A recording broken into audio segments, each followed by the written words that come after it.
The winter twilight came early in Boston. As snow began to dance on the cobblestone streets of Beacon Hill's upscale neighborhood, warm light glowed from the Montgomery family mansion. Elizabeth Montgomery returned home from work, took off her shoes at the entrance, hung up her coat, and heaved a deep sigh. There had been no progress on her promotion to partner at the architecture firm, and she was physically and mentally exhausted. "I'm home," she called out, and James's voice responded from the living room. "Welcome home, honey. How was your day?" Elizabeth entered the living room and found her husband sitting on the sofa. James set his tablet aside and smiled at Elizabeth. "I almost missed the last train again." "I'm sorry," Elizabeth said.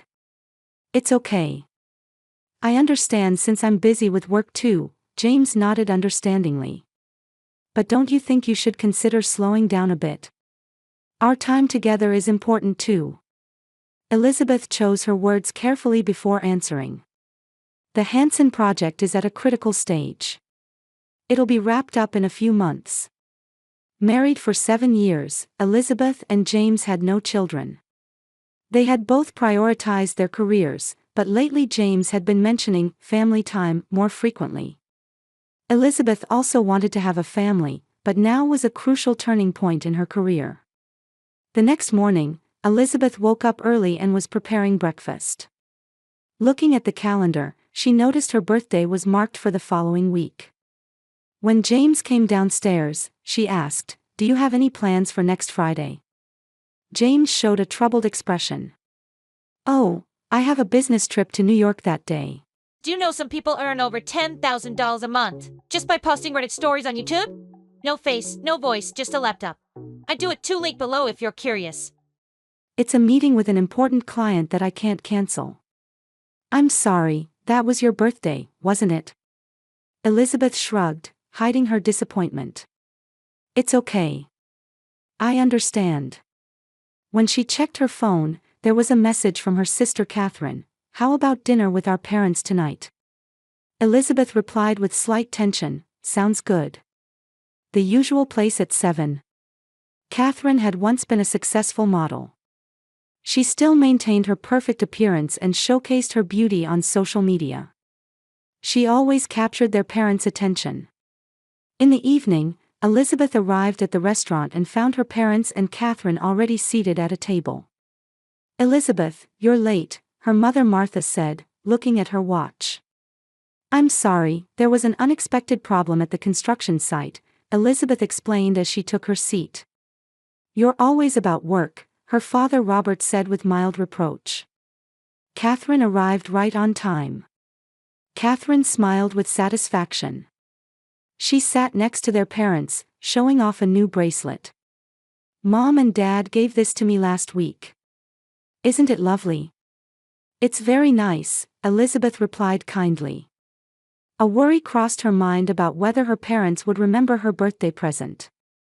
During dinner, the conversation revolved around Catherine's recent activities and their parents' friends. When Elizabeth began to talk about her new project, Robert waved his hand to interrupt her. "Enough about architecture. Catherine is going to receive an award for her charity work. Listen to that." Elizabeth nodded silently and listened to her sister's story. Though accustomed to being excluded from family conversations, she couldn't help feeling a pang in her heart. "By the way, Elizabeth," Martha suddenly asked, "is there any progress with James? I want to see my grandchildren." Elizabeth took a deep breath before answering. "We're both focusing on our careers right now. But in the future." "You're already 35, Martha said worriedly. "You can't wait forever." Catherine interjected, "Don't worry, Mom. Elizabeth always puts work first." Elizabeth remained silent. Despite her family's criticism and cold attitude, she continued to treat them sincerely. Every Christmas she prepared heartfelt gifts, and she organized gatherings for family anniversaries. That was her way. When she returned home, James was still up, working. Elizabeth briefly mentioned the dinner with her family and how her parents favored Catherine as usual. "Don't mind it," James said, embracing her shoulders. "You're a wonderful architect, and I'm proud of you." Elizabeth was comforted by her husband's words. Despite her family's coldness, at least her husband supported her, she thought. Elizabeth kissed James and headed to bed to prepare for an early start tomorrow. Morning light reflected off Boston skyscrapers, and the construction site was bustling with activity. Elizabeth Montgomery, wearing a helmet, was in earnest discussion with the construction supervisor. The Hanson project had the potential to be a turning point in her career. If successful, she would certainly be promoted to partner at the firm. "I want to adjust the placement of these pillars a bit to create a more open atrium," Elizabeth explained, pointing at the blueprints. "Understood, Mrs. Montgomery. I'll give instructions for the changes right away," the construction supervisor nodded. Elizabeth smiled with satisfaction and surveyed the site. This complex was the crystallization of her talent. It embodied her philosophy of creating beautiful and functional spaces while being environmentally conscious. Her phone rang, and looking at the screen, she saw it was from the office. "Hello, this is Elizabeth." "Elizabeth, it's Roger. The client is requesting design changes. We need your response by the end of today," her boss's voice was urgent. "I understand. I'll return right away." Elizabeth hung up and heaved a deep sigh. She called out to the construction supervisor, "I need to return to the office. But before that, I'd like to check the upper floor once more." She began climbing the scaffolding. The 5th floor of the building was still just a framework, with temporary wooden flooring. Elizabeth walked carefully, checking the sense of space. Suddenly, there was a strange sound from beneath her feet. The wooden floor creaked and cracked. "Mrs. Montgomery, be careful." The construction supervisor's warning came, but it was too late. Elizabeth felt the floor collapsing beneath her. She tried to grab onto something, but her hands caught only air. As she fell, for a brief moment, the faces of her family flashed through her mind. When she regained consciousness, Elizabeth was staring at a white ceiling. A dull pain dominated her body, especially her right leg, which hurt intensely. From around her came mechanical beeping sounds and the hurried footsteps of people. "You're awake now," came a gentle voice. Elizabeth moved her eyes and saw a nurse standing beside her bed. She wasn't wearing a nurse's cap but a modern nurse's uniform. Her name tag read, Rebecca Martin. "Where am I?" Elizabeth's voice was hoarse. "Massachusetts General Hospital," Rebecca explained. "You had an accident at the construction site. You've broken your leg, but there's no danger to your life. You also suffered only a mild concussion to your head. You were really fortunate." Elizabeth tried to understand the situation slowly. "How long was I unconscious?" "About 2 hours," Rebecca answered while checking Elizabeth's vital signs. "We've already contacted your family, so they should be here soon." Family. That word brought Elizabeth back to reality. She searched for her smartphone. "Where's my phone?" Rebecca pointed to a small locker. "It's over there. But first, you should rest. The doctor will be here soon." After Rebecca left the room, Elizabeth reached from the bed and took her smartphone from the locker. Looking at the screen, she noticed the date. Today was her 36th birthday. An ironic smile appeared on her lips. It looked like it would be a memorable birthday indeed. She first called James. After several rings, he finally answered. "Honey, sorry. I was in a meeting." "Did something happen?" Elizabeth explained in a calm voice, "There was an accident at the construction site, and I'm in the hospital now." "What?" James's voice was filled with surprise. "Are you okay?" "I'm fine. Just broke my leg. But I'll probably have to stay in the hospital for a while." "Oh, I see." James hesitated. "Actually, I have that business trip to New York starting tomorrow. Should I cancel it?" Elizabeth hesitated for a moment. No, go ahead. It's an important meeting, right? I'll be fine. Really? There was relief mixed in James's voice. You'll be okay by yourself. Yes, don't worry. After ending the call, Elizabeth sent messages to her parents and Catherine. Her parents immediately replied, "That's terrible. But we have a bridge club tournament this weekend. We'll come see you after that."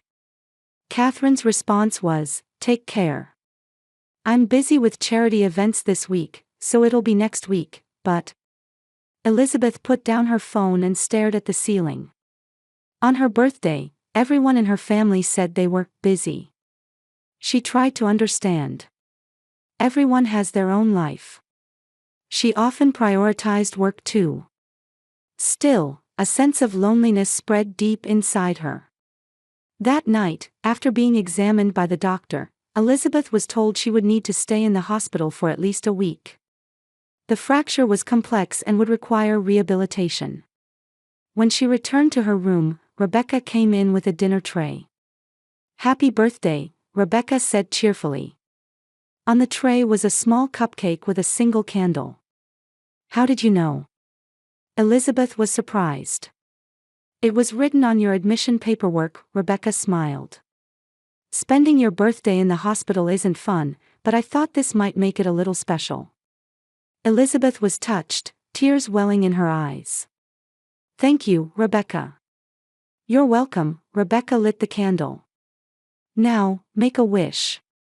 Elizabeth closed her eyes and took a deep breath. What should she wish for? Health? Success? Love? She blew out the candle and gave Rebecca a grateful smile. "Will your family be coming?" Rebecca asked. "They're all busy," Elizabeth shrugged. "I understand." Rebecca gently held her hand.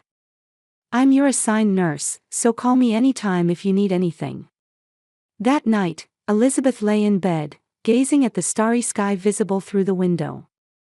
Phone calls and messages from friends brightened her mood a little. However, there was no contact from her family. Several days passed, and Elizabeth was beginning to get used to the monotonous life in the hospital room. James called occasionally but said, the meetings in New York are running longer than expected, and never actually visited the hospital. Her parents and Catherine were the same. Only Rebecca was her sole comfort. "How are you today? Has the pain eased?" Rebecca asked cheerfully during her morning rounds. "A bit," Elizabeth smiled. "Thank you, Rebecca. I really appreciate your help." "That's my job," Rebecca replied kindly. "Besides, you're a wonderful patient. You never complain." Elizabeth laughed.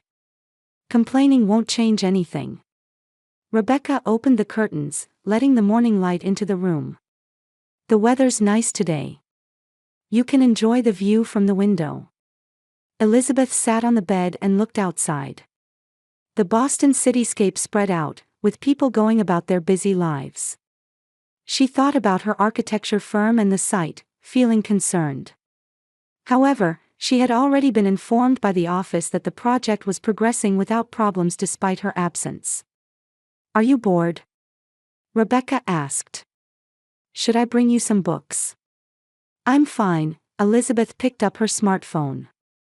"With this, I won't be bored. I can read the news or check social media." Rebecca nodded. "I'll come back later then." Elizabeth opened her social media app and scrolled through her feed. Posts from friends and industry news flowed by.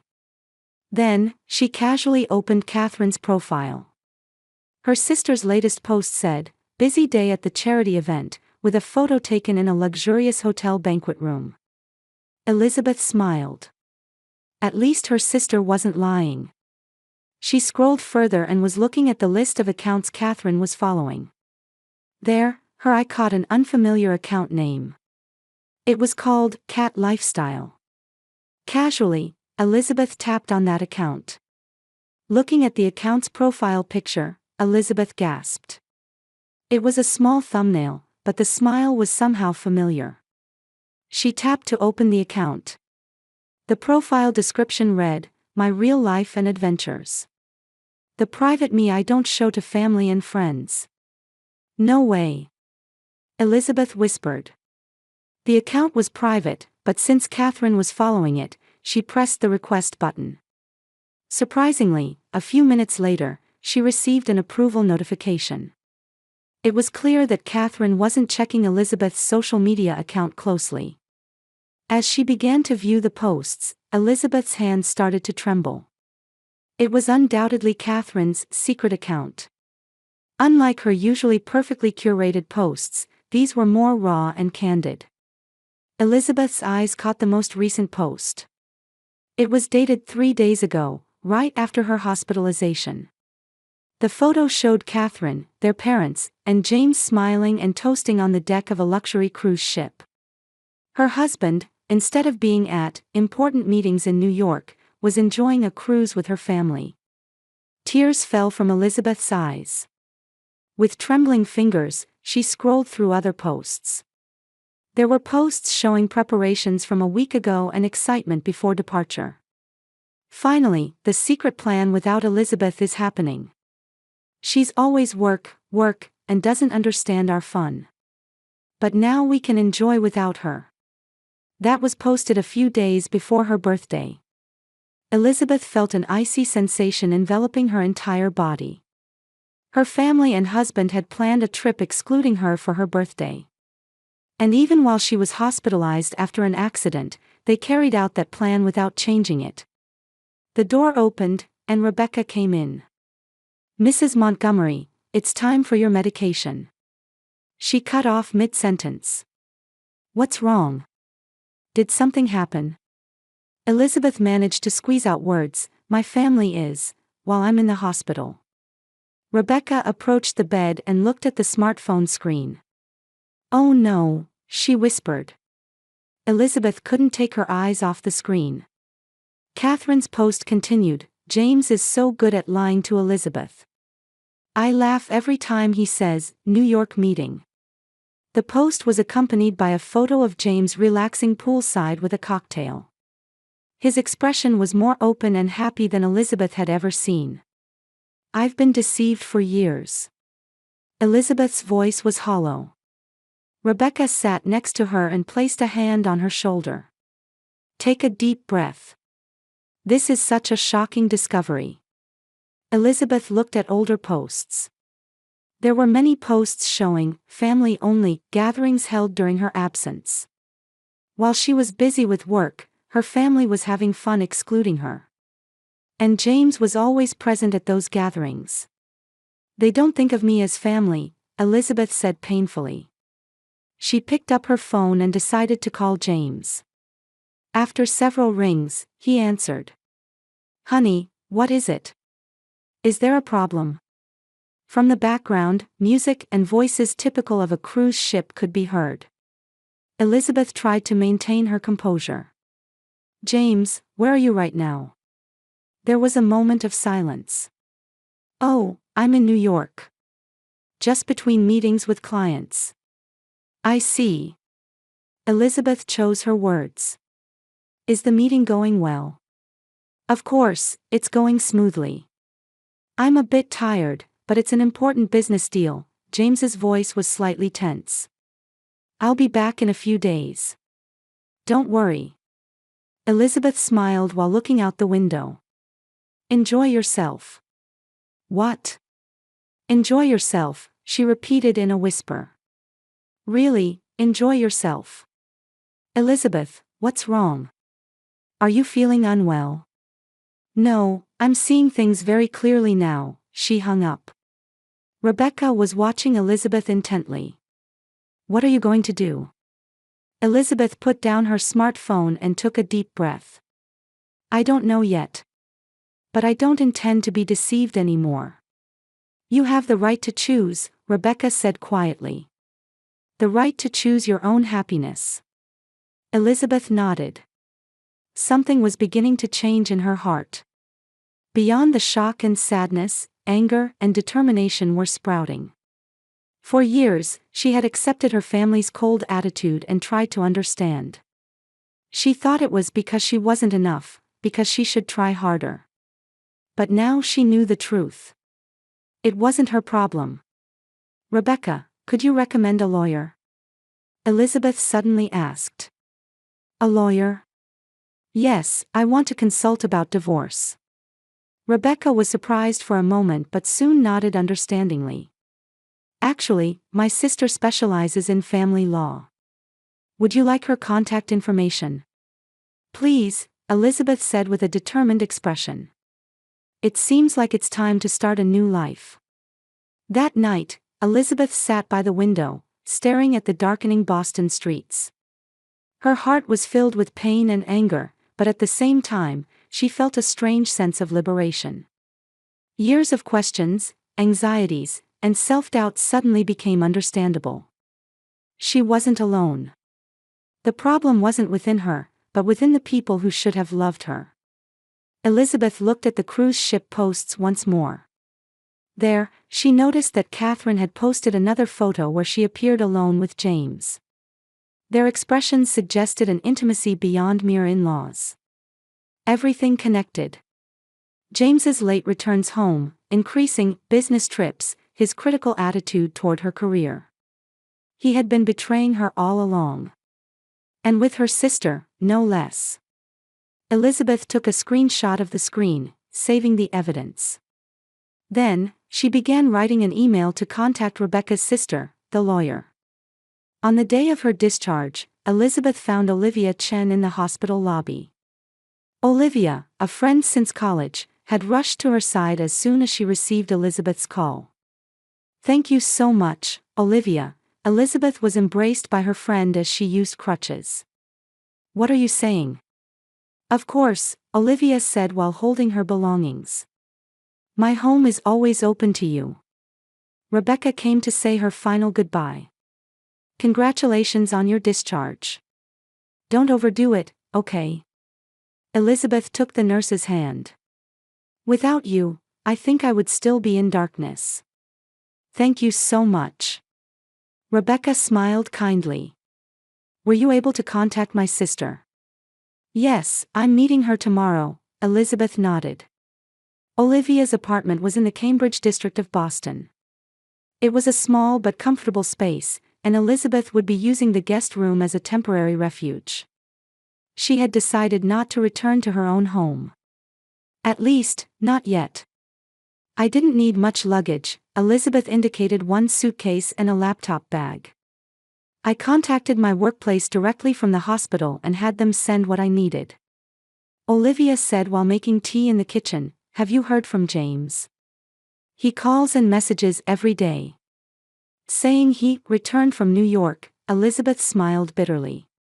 "Now he's asking, why aren't you coming home when I'm here?" "What did you tell him?"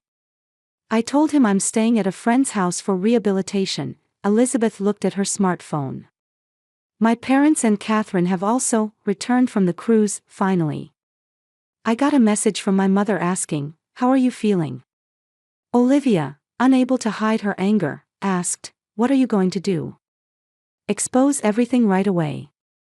Elizabeth took a sip of tea and slowly shook her head. "No. It's not time yet. First, I want to meet with the lawyer and get everything prepared." The next day, Elizabeth met with Samantha Martin, Rebecca's sister. Samantha was in her mid-40s, a lawyer with sharp eyes and a thoughtful expression. "I understand your situation," Samantha said after Elizabeth had explained everything. "There's sufficient evidence. The social media posts, the lies on the phone, and..." She hesitated a bit, "the suspicions about the relationship with your sister. How should we proceed?" Elizabeth asked calmly. "First, let's create an inventory of assets. We'll clarify shared assets and your personal assets. Next, we'll limit James's access to accounts in your name. And..." Samantha looked at her intently, "Are you emotionally prepared?" Elizabeth took a deep breath. "Yes. My 7-year marriage is over. I just want to end it in the best way possible." From that day, Elizabeth began building a new life. Even while using crutches, she returned to the architecture firm. Her colleagues had advanced the project during her absence.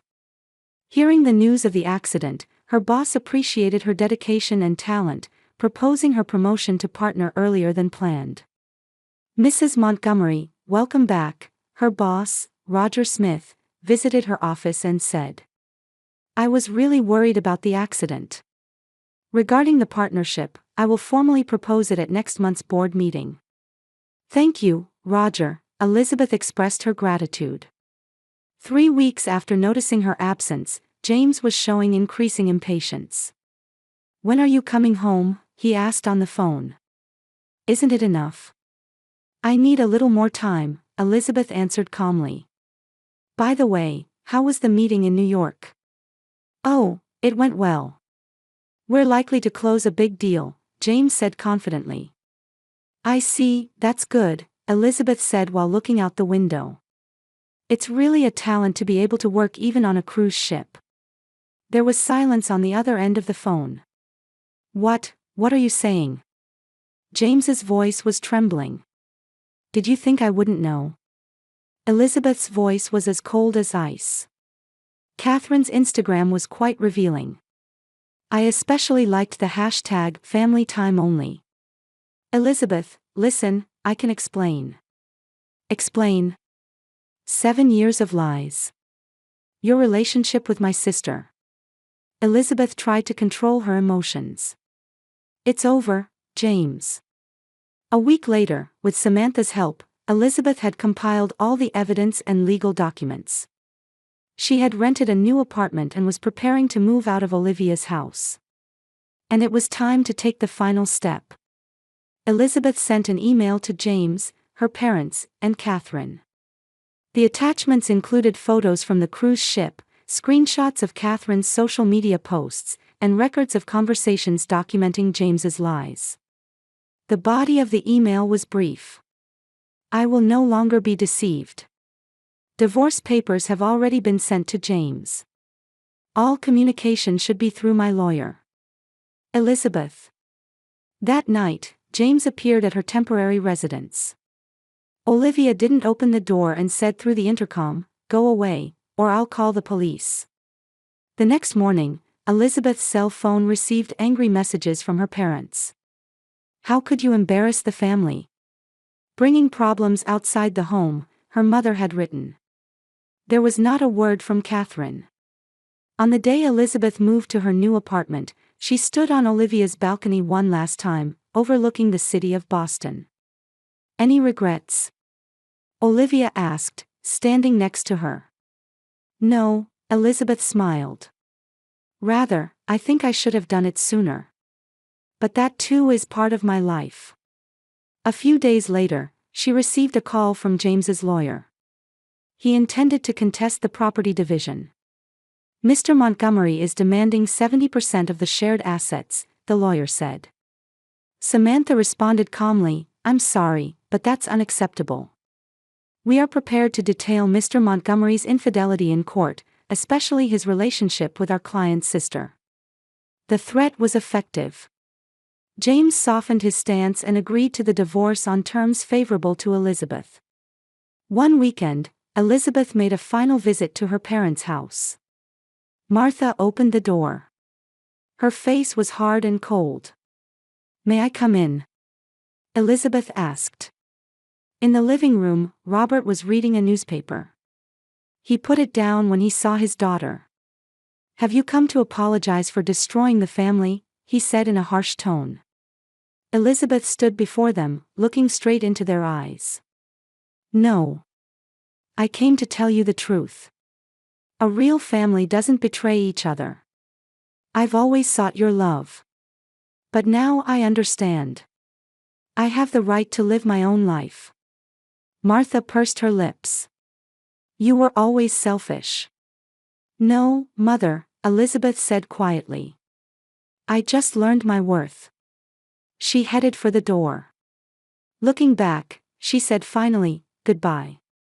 I hope someday you'll understand what a true family relationship means. 2 years later, in Boston spring.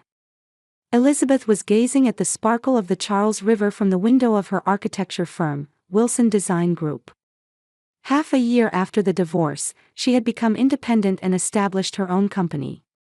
Now with a staff of 10, she was building a reputation for sustainable architectural design. The preparations for the 4 o'clock meeting are ready, her assistant Jessica handed her some documents. Thank you, Elizabeth smiled. And have all the invitations for my birthday party been sent out? Yes, sent to everyone. Rebecca and Matthew have already replied that they'll attend. Elizabeth nodded with satisfaction. Her life after divorce had become richer than she had imagined. She had become close friends with the nurse Rebecca, and through that connection, she met Rebecca's brother Matthew. Matthew was a pediatrician, and his kindness and sincerity gradually healed the wounds in her heart. They had been dating for a year, and now spent most weekends together. Leaving the office, she drove to the Hope House Orphanage in East Boston. She had taken on this rebuilding project for the facility at no charge. Ms. Wilson, we've been waiting. Director Harris of the orphanage greeted her. The children have been looking forward to meeting you. Elizabeth waved to the smiling children as she surveyed the new playground under construction. Her belief that family is not just about blood ties was embodied in this project. One day, a letter arrived at her office. It was from Catherine. Elizabeth. I'm not asking for forgiveness. We're paying the price for our actions. James is under investigation for investment fraud and has lost his job. My modeling career is also over. Our parents lost their savings in James's investments and are now living with me. Ironically, we're now forced to consider the true meaning of family. Elizabeth placed the letter on her desk and stared out the window. She felt neither anger nor joy. She just reaffirmed that her choices had been right. That weekend, Elizabeth was having breakfast with Matthew at a small cafe in Beacon Hill. What are you thinking about? Matthew asked. I was thinking about family. Elizabeth took his hand. I think I've found a true family now. Not tied by blood, but relationships where we respect each other, support each other, and don't betray each other. Matthew gently squeezed her hand back. I think so too. Family is the act of choosing love and respect. On Elizabeth's birthday, her new family gathered at her apartment. Rebecca, Matthew, Olivia, and colleagues from the architecture firm. After blowing out the candles on her cake, she raised her glass. I am now surrounded by a true family. People like you, who don't betray each other, support each other, and respect each other. Blood may be the beginning of family, but it certainly doesn't define it. Matthew stood beside her and took out a small jewelry box. As the room fell silent, he knelt down. Elizabeth, will you create a new family with me? Tears welled in her eyes, and a heartfelt smile spread across her face. Yes, gladly. Her birthday was no longer a symbol of loneliness and betrayal. It had become a day of new beginnings.